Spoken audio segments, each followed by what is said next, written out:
Après 2 semaines de négociations difficiles, les 197 pays réunis à Bakou, en Azerbaïdjan, pour la COP29, ont trouvé un accord dans la nuit de samedi à dimanche. Au moins 300 milliards de dollars de financement annuel seront alloués aux pays en développement. Ces derniers en exigeaient beaucoup plus pour faire face aux effets dévastateurs du changement climatique. Mais ils se sont résignés à accepter ce nouvel objectif financier à l'horizon 2035.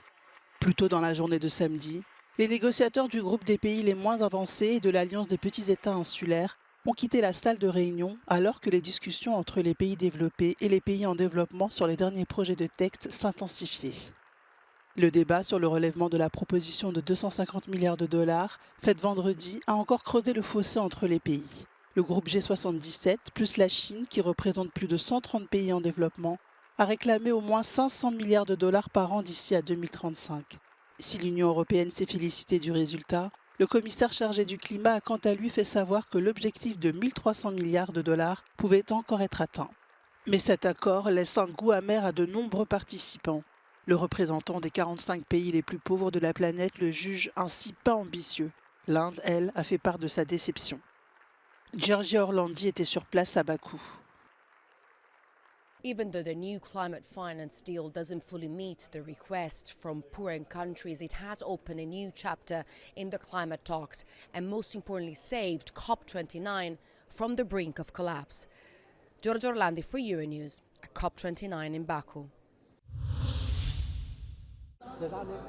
L'UE est prête à fournir 200 millions d'euros pour aider l'armée libanaise à déployer des troupes supplémentaires dans le sud du pays. L'annonce est venue du chef de la politique étrangère de l'UE, Josep Borrell, en visite au Liban ce dimanche. Il a appelé à accroître la pression sur Israël et le Hezbollah pour parvenir à un cessez-le-feu, précisant que les termes de ce dernier étaient en attente d'un accord final de la part d'Israël. Josep Borrell a rencontré le président du Parlement libanais, Nabi Berri, qui assure le rôle de médiateur dans le conflit. A noter qu'il s'agissait de l'ultime mission à l'étranger de Josep Borrell en tant que haut représentant de l'UE. Il sera remplacé dans une semaine par l'Estonienne Kaja Kallas. Pendant ce temps, le Hezbollah a tiré environ 160 roquettes et d'autres projectiles sur Israël, blessant au moins 5 personnes. Environ 60 000 Israéliens ont été déplacés du nord du pays par les combats. Enfin, un peu plus tôt dans la matinée, une frappe aérienne israélienne sur le centre de Beyrouth a tué au moins 20 personnes et en a blessé 66 autres, ce qui constitue la 4e attaque de ce type sur la capitale en moins d'une semaine. Le bombardement a détruit un immeuble de 8 étages et un représentant du Hezbollah a déclaré qu'aucun responsable du groupe ne se trouvait à l'intérieur. « 321 installations portuaires ont été endommagées par les frappes russes depuis juillet dernier. C'est ce qu'a déclaré Volodymyr Zelensky lors du 3e sommet consacré aux céréales ukrainiennes. Ces dernières, selon le président ukrainien, ont permis de nourrir 400 millions de personnes dans 100 pays.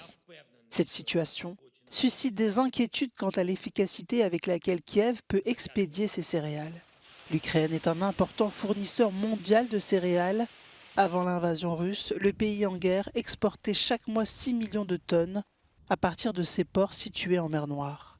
Lorsque la Russie a envahi le pays en 2022, Moscou a procédé au blocage des ports, ce qui a entraîné une chute drastique des exportations céréalières.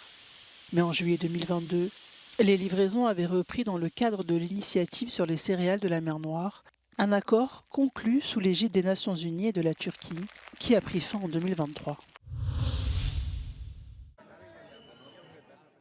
Plusieurs milliers de personnes ont manifesté samedi à Barcelone à l'appel d'associations et collectifs de locataires pour dénoncer les difficultés d'accès au logement.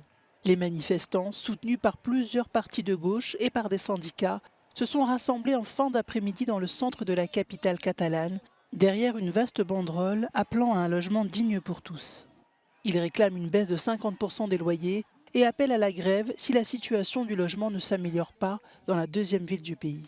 Selon un rapport de la Banque d'Espagne, près de 40% des locataires consacrent en moyenne 40% de leurs revenus aux loyers et aux charges, ce qui est beaucoup plus élevé que la moyenne de l'Union européenne, qui est, elle, de 27%. Cette manifestation fait écho à celle organisée le 13 octobre dernier à Madrid, qui avait rassemblé au moins 22 000 personnes avec des mots d'ordre similaires, dans un contexte de forte crispation dans l'ensemble des grandes villes espagnoles face à la flambée des prix.